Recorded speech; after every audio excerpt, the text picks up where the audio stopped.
আমার তোরা হাত বাইন্দা ও আমার সাথে একবার না দুইবার না 2-3 ঘন্টা ছিল, 4টা-5টা মেয়ের সাথে একই কাহিনী করছে। কারণ আমার ইজ্জত আর নাই, আমার ইজ্জত ওর হাতে। ও এই মুহূর্তে আমার বিয়ে করবে, এখন ও আমার সাথে এগুলো করছে না। প্রেম, প্রতিশ্রুতি আর বিশ্বাস এই তিনটি বিষয় সম্পর্কের মূল ভিত্তি। কিন্তু যখন সেই বিশ্বাস ভেঙে যায় তখন তৈরি হয় এক জটিল পরিস্থিতি। ভোলার চরফ্যাশনে ঘটেছে তেমনি এক চাঞ্চল্যকর ঘটনা। প্রেমিকের সঙ্গে দীর্ঘদিনের সম্পর্ক, একাধিকবার বিয়ের প্রতিশ্রুতি আর সেই বিশ্বাসে আবাসিক হোটেল থেকে শুরু করে বিভিন্ন স্থানে নিয়ে গিয়ে শারীরিক সম্পর্ক। এমন অভিযোগ এনে প্রেমিক সুমনের ফার্মেসির সামনে অনশনে বসেছেন এই তরুণী। ও প্রথম আমার রিলেশনের কোনো কথা ছিল না, প্রথম থেকে সম্পর্ক ছিল কেউ আমার বিয়ে করবে, কিন্তু এত আশ্বাস দিছিল আমার বিয়ে করবে এটা বললা ও আমার সাথে বহুবার শারীরিক সম্পর্ক করছে, বহুবার।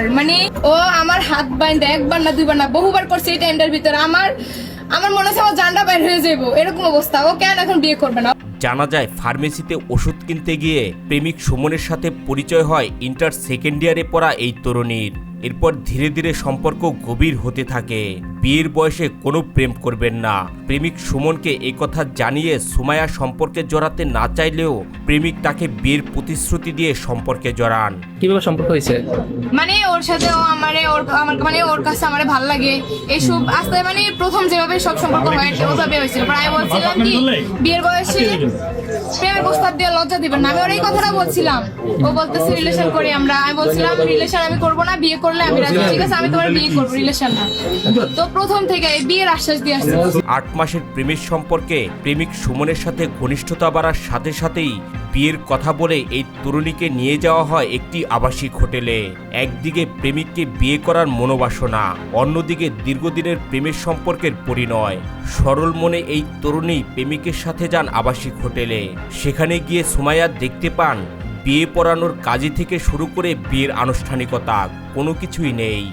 তো বিয়ে করার কথা বললাম লাস্টে 10 তারিখে, এপ্রিলের 10 তারিখে লাস্টে টিভি স্কুলের সামনে যে হোটেলটা, ওই হোটেলে নিয়েছিল আমার। এপ্রিলের আজকে তো 1 তারিখ, মার্চের 10 তারিখে গেছি যে রোজার ভিতরে।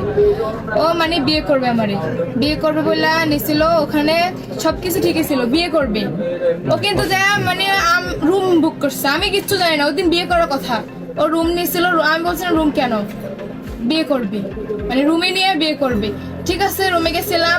ওখানে আমার কথা কি কাজী আসবে, তারপর ওখানে বলছে কাজী অফিসে গিয়ে বিয়ে করবে না, ও কাজী অফিসে করবে না, ওখানে বিয়ে করবে। তো ঠিক আছে, আমি গেছিলাম, ও ওখানে বিয়ে করবে। ওর 2টা বন্ধু আসছিল, আপনারা ওখানে সিসিটিভি ফুটেজ চেক করলেও পাইবেন। ও ওখানে ওর 2টা বন্ধু আসছিল, ওরা গেছে গা। যাওয়ার পরে আমি বলছিলাম আমার তো পুরো বিয়ে করবো। হোটেলের রুমের ভেতর এই তরুণীর সাথে জোর জবরদস্তি শুরু করেন প্রেমিক। এক পর্যায়ে তার হাত পা বেঁধে ফেলা হয়। এরপর টানা 3 ঘন্টায় বহুবার এই তরুণীর সাথে পাশবিক নির্যাতন চালায় প্রেমিক সুমন। এ সময় হাতে পায়ে ধরে কান্নাকাটি করেও নিস্তার পাননি এই তরুণী।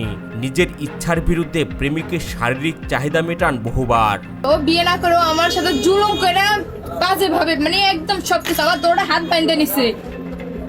হাত বাইন্দে ও আমার সাথে একবার না দুইবার না 2-3 ঘন্টা ছিল ওখানে। আমি 3টার দিনে বাসায় আসছে এসের সময় ও আয়না দিয়ে গেছে, এখানে নামাইছে আয়না। আচ্ছা, ও সেদিন বিয়ে হয়নি কেন, করে না কেন?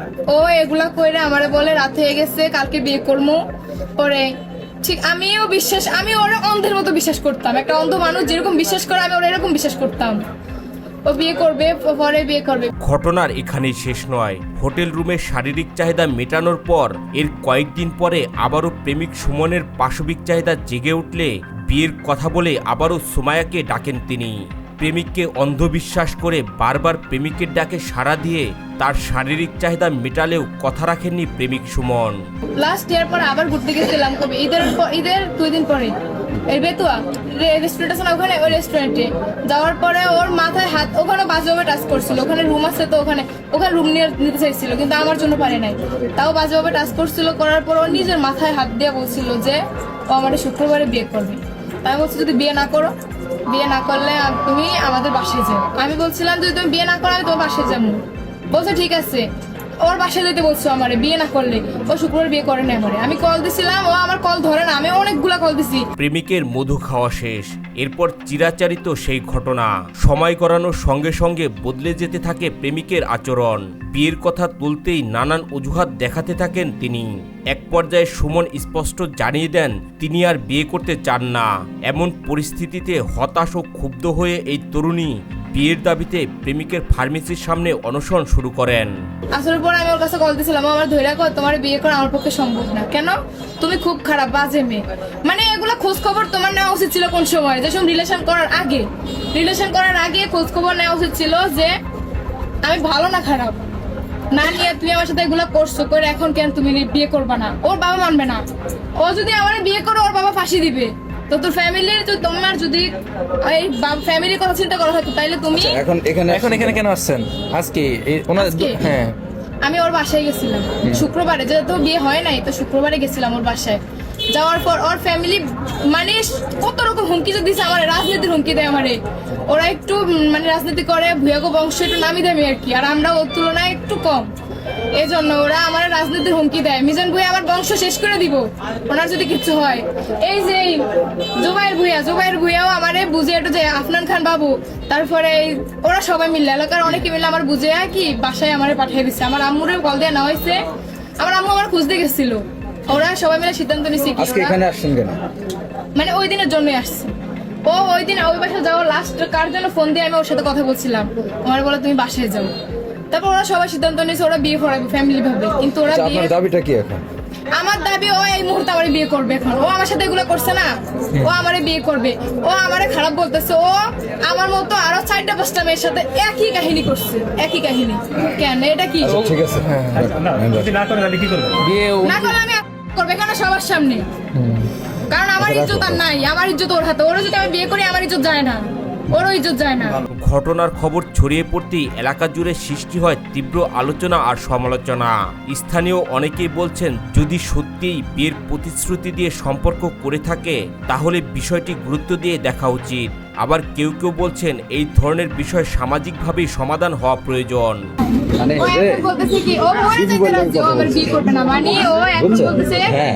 ও সবকিছু অস্বীকার হয়েছে। ও সবকিছু স্বীকার হয়েছে। ও আমার সাথে যা যা করছে, যে বারোভাবে জিজ্ঞাসা করছে, অস্বীকার কিছু। যেখানে যে আমার যে মেসেজগুলো দেখাইছে, দেখানোর পরে ও মাথা নিচু করতে পারে না। এই কি না, আপনার কি নাম? সুরাইয়া, পড়েন কিসে? ইন্টার সেকেন্ড ইয়ার, কোথায়? সরফিশন সরকারি কলেজ।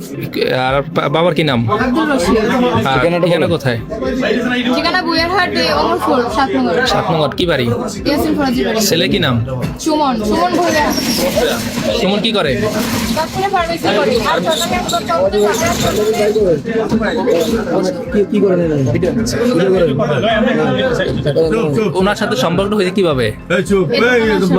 যে দোকানে আসছিলাম তারপর থেকে। আর সাথে আমার হ্যাঁ, কিভাবে সম্পর্ক হয়েছে?